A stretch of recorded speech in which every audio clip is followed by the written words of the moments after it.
welcome to Webcertain TV. My guest today is Phil Hunt of Back Azimuth Consulting, and we're going to talk about a very important topic, which is keywords. So thanks for being here, Bill. Oh, thanks for having me. So my first question, which could make or break this interview, I guess, on the topic is, we hear a lot about the fact that keywords are now dead. Is that true? It's not true. You know, it's a big myth. Yeah. And we can debunk that one. And it gives us more to talk about. Of course, absolutely. Okay. So they're not dead, but the way that we kind of use them and understand them and need to use them in campaigns has changed. So what has changed over the past few years? Well, I think it's even more important than ever because, you know, all the search engines are really starting to look at the intent. What did they mean when they did that? If you look at the changes from Hummingbird, if you look at the ordering of the SERP results, you know, whether it's an implied location or not, you know, you might get local results.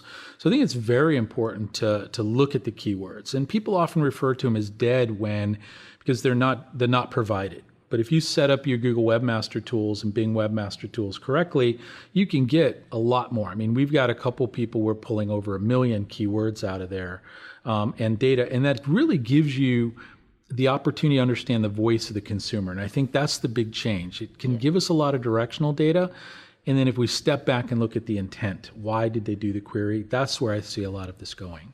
Yeah, so it's not about the words kind of in isolation, but what they mean exactly. in the context of everything. So you have spoken quite often about your frustration with businesses when it comes to keywords, is that they're kind of focusing on sexy terms or really advanced keyword phrases that they think that they should be focusing on, but they actually miss the basics. So what are the kind of fundamentals that people can overlook? Yeah, I got some great examples, but they would kill me if I gave them. But let's say, you know, you come up with something that you want to say it's luxury whatever. And people aren't necessarily using that query.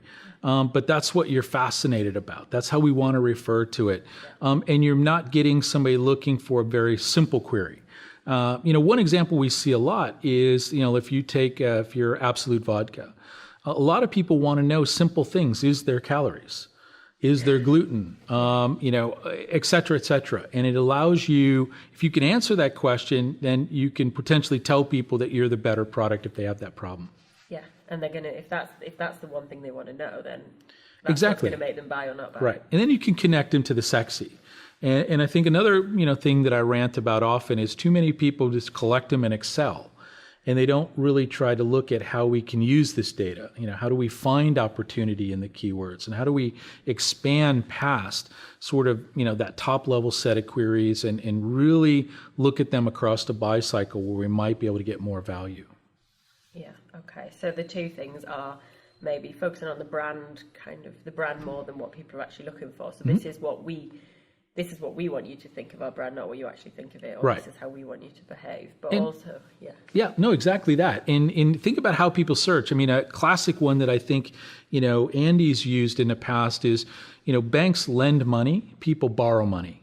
And so we often talk about our business and our products from our point of view, and not necessarily from their point of view. And so if you're a B2B company, you know, you may have something that's a solution to a problem, but people may look at things like, how do I, you know, inventory management, improve inventory management.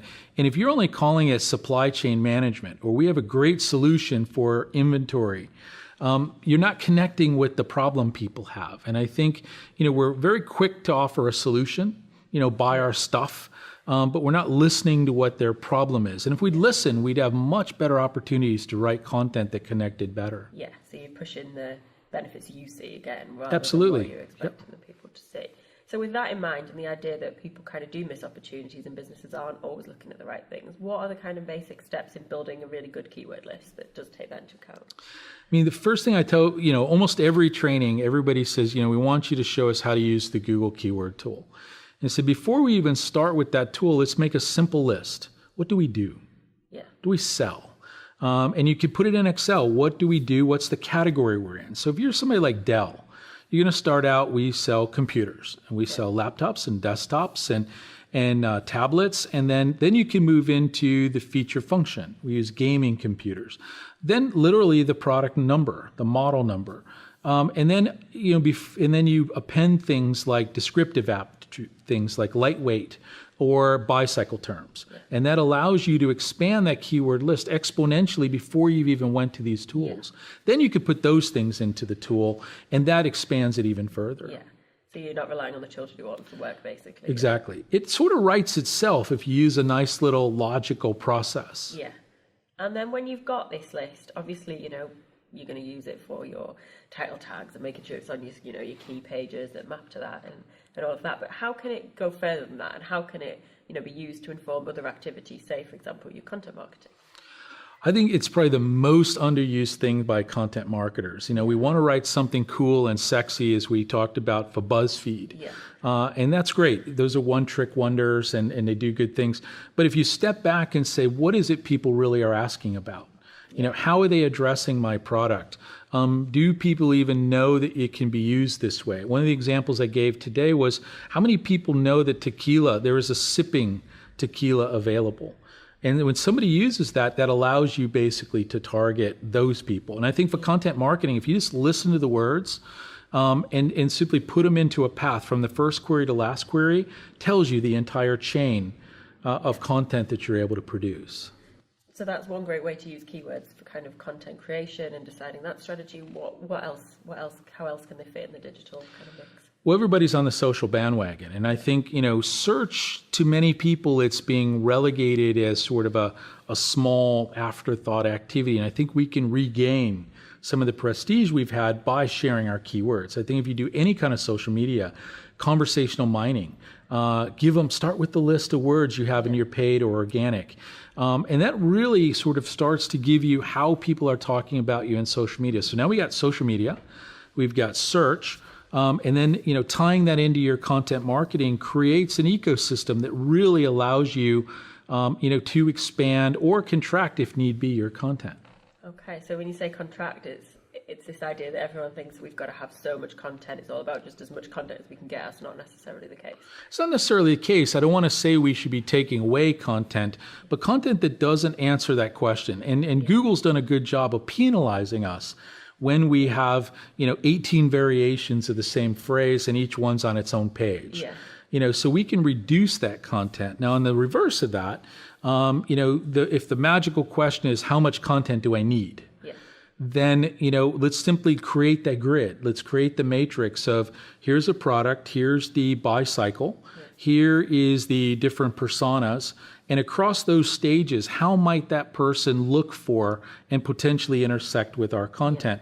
And you can very quickly say, if we don't have an asset that matches that query or that quest of that person, we need to create it. And when that matrix is done and you've ticked all the boxes that you have content that answers all those questions, fulfills that query, then we're pretty much done. And anything you do after that is really sort of bonus, but at least let's make sure we cover those bases. Yeah. So how much content you need is really how many different inquiries or lines of kind of bits of information your audience needs to get. Exactly.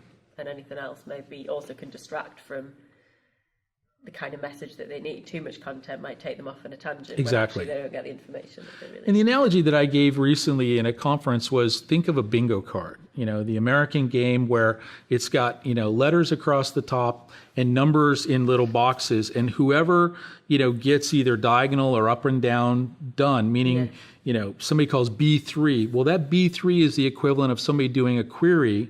And then what we want to do is get them through the process as much as possible. If we have too much content, we sort of may lose them, we bog them down. Whereas if we have just enough that matches those potential combinations, we're able to convert people quicker. And really that's the ultimate goal, is to ring the cash register as quickly as possible. Yeah. So then if you're talking about using keywords, for content, for social. Now, these are all things that change a lot, where, trends, things are moving on. So how often do you need to be kind of looking at those keywords and adding to your list and reevaluating those that you're using? I think for most people, they have plenty of things to do. So at least quarterly, I would take a look at them. One of the things that I do, I built a keyword tool where we pull in data from Webmaster Tools and other sources. So if a word appears, and many companies, they look at this weekly or monthly to find new error or new error numbers or queries that people might now be associating to them based on something maybe they're doing in the marketplace or an article they wrote. So yeah, I think if you've got people that can do it, monthly is great. But for most other people, I would just revisit the list at least quarterly. Okay.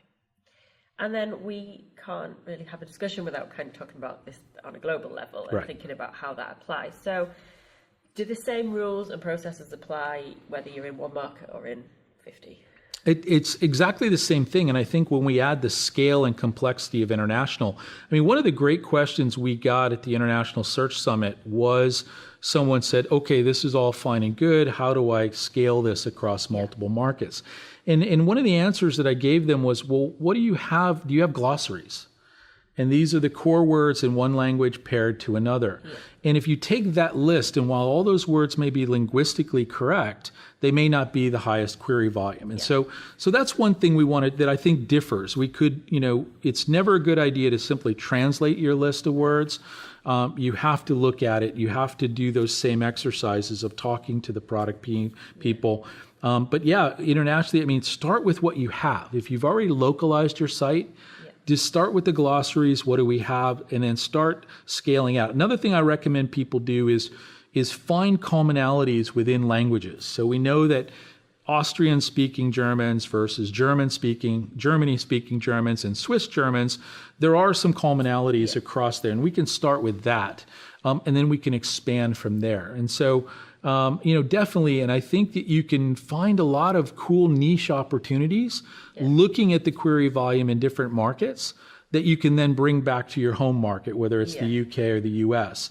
And I think that's another thing, people that have international programs often can have a pretty cool advantage over other people because not everybody thinks the same. Yeah, and they get some new ideas. Yeah, exactly. Somebody in Germany or somebody in Australia may think of your product a different way. And this allows you to potentially take that opportunity and bring it back to the home market. Yeah. I think that is all the questions I have for you today. So okay, thank you great. very much. Great. Thank you. Thanks.